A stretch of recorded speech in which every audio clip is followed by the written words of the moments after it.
Greetings adventurers and welcome to ADVinJapan. So today what we're going to be doing, as the video title suggests, is we're going to take a look at the Kickstand bypass plug that is offered by various sellers, one of which is a friend of mine out of India, and he got me this bypass plug pretty cheap.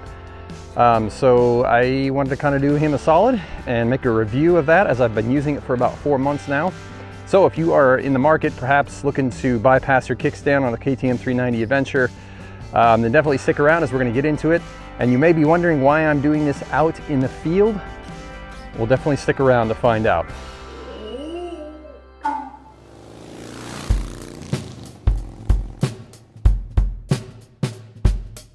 Okay guys, so first things first, we're going to be talking about the kickstand switch, what it is and how it works. I don't know a whole lot about this stuff, but based on my research, I did find out some pretty important information that could save your butt out in the field, especially if your problem is related to the kickstand switch. So the kickstand switch is a device designed to prevent riders from riding the motorcycle in gear with the kickstand in the down position, and that has obvious, dangerous implications while riding, so most modern bikes will contain these switches. Now, the switch on the KTM 390 Adventure sits right behind the kickstand here, and this switch in particular is a magnetic switch, so it's a little bit more complicated than some of the older bikes that use just a really simple one-way kind of open-close switch, so it makes it much harder to bypass these in the field. So the way it works essentially is when the kickstand is in the down position, as we've all seen, that little yellow light up on the TFT is displayed saying the kickstand is down, and it prevents you from starting the motorcycle in gear. Put the kickstand up, that light goes away, and you're good to go. And so basically that switch is being activated and deactivated as you put the kickstand down and as you put it up. So while this is considered a safety device, and it certainly is safe for those of you that do most of your riding on road,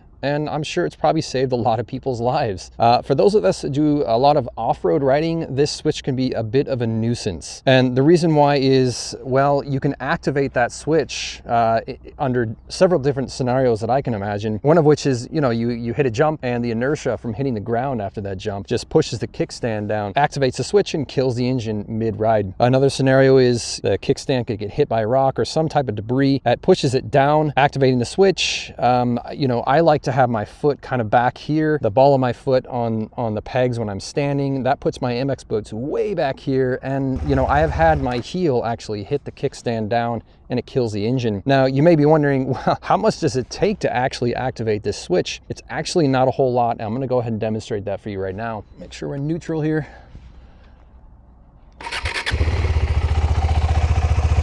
Good. Okay, so let's go ahead and put the kickstand up, put her in first, put the clutch in. This is how much it takes. That's it. I'd say it's about 2 inches, maybe 1 3/4 inches. Killed it. So it does not take much to actually activate that switch. Obviously, you can run into situations where you can kill the power when you need it most. Another really kind of dangerous thing about this switch here is its location. It's located in a very vulnerable spot. If you don't have a really super heavy duty, massive bash plate that comes all the way back here, then this is exposed and it can get damaged. If the magnet inside here gets damaged, good luck getting home, because you can't hotwire this switch like some of the older switches. The sensor, in order to get activated, requires a certain amount of resistance, and that resistance is supplied by this switch right here. So if it gets damaged, you're pretty much screwed. You got to call the tow company and roll out. Now, some people have bypassed this using some hacks where they'll go just buy a magnet and they'll basically just glue it to the magnet that's here, tricking the ECU into thinking that the kickstand is always up. I believe for the 790, the 890, Rottweiler makes like a little plate that has a magnet on it that you can actually bolt to the sensor that does accomplish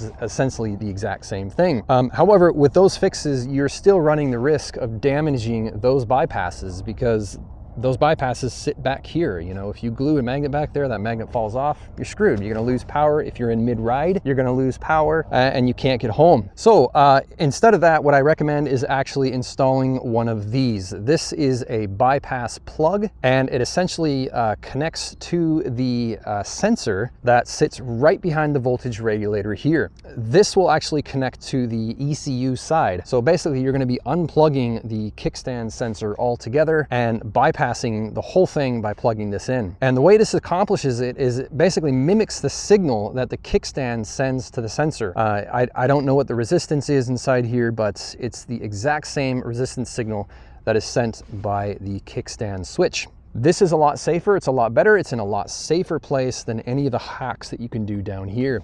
So this is definitely something that I recommend that you install if you want to bypass that switch, or at the very least, include this in your repair kit, because if you damage that kickstand switch, then you're safe. You've got a bypass. You can pull this out of your repair kit, you can throw this on the ECU sensor side, and you can get yourself home. So I'm gonna show you guys now how to install this. It's very simple. It takes about 5-10 minutes. Let's go ahead and get her done. And I'm gonna do this in the field, obviously, with my toolkit. So, you know, as any good toolkit, I've got all the proper Allen sizes that I need. So again, you've got this plate here with these 2 Allen bolts. You just remove that and it's going to reveal the voltage regulator behind it. Okay, I like to keep the screws in the plate here so I don't get them lost. All right, so we've got our voltage regulator right here. Let me get my camera over here so you guys can see a little bit better. And I like to just put that out of the way there. Again, ensuring that the bike is off. All right, so this is a little connector right here. This is what you're gonna be pulling out. This side is the kickstand sensor side, and the other side connects into the ECU. So let's go ahead and pull this thing out, and then we're gonna go ahead and plug in our bypass. All right, I'm just gonna use my Allen here. Push that tab in, and it comes right out. All right, so we've got our kickstand switch bypass. Let's go ahead and plug this in. Good to go. So hopefully you guys can see that right there. The bypass is sitting right nicely snug in there. It's going to sit behind the voltage regulator too. So really in a very, very much safer place than the switch down here. And of course, you know, you don't want to have any corrosion on this, because if you ever want to reconnect it, then, you know, you could damage it. There could get some corrosion on there and it just won't work right. So definitely tape this up when you're, if you're going to run this this bypass. All right, that should get it done. So go ahead and throw that back in there, and let's go ahead and button everything up here. So the easiest way I found to do this, because you have a ground cable here that needs to get grounded out on the frame, and it sits between the frame and the voltage regulator, so it's kind of tricky to get it in there. So what I like to do is I like to thread this first bolt in here, and then put the voltage regulator on that bolt, and then go ahead and thread that cable onto the bolt as well too, and then just you know, basically just put in the whole unit. There we go. Felt that click in there. All right, so tighten it down just a little bit, not too much, so you can get this other one in. Give her a nice snug tighten there. And let's go ahead and test it out. Okay, so make sure we're neutral here.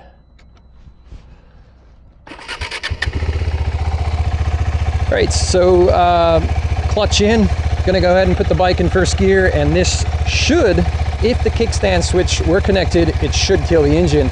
But we've got that bypass on there, so we should be safe. Yep, good to go. So you can see the kickstand is down, and we are in gear.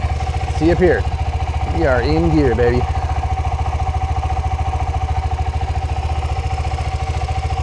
Okay, so let's go ahead and turn the mic off.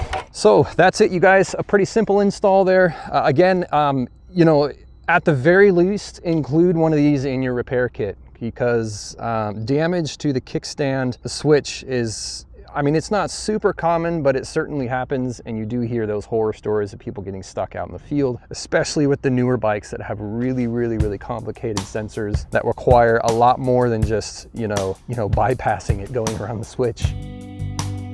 All right, you guys, sun's going down, starting to get a little cold here, so perfect timing, but that's it, man. Pretty simple install here.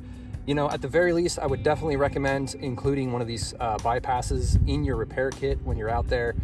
It just gives you that peace of mind. If you do damage the kickstand switch down there, you know that you can get yourself out of the field without having to call a tow company or something like that, or dragging your bike a couple kilometers.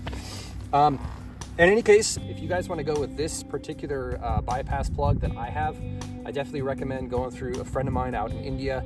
He got me this for probably close to $40-50 cheaper than what I would pay for it here.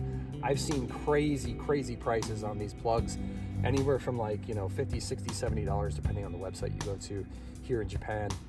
If it's the same for you guys out in the States, Australia, wherever you're at, definitely hit this guy up as he can get you this thing for pennies on the dollars. Absolutely highly recommend this guy. Okay, all right guys, until next time, this is ADVinJapan, out.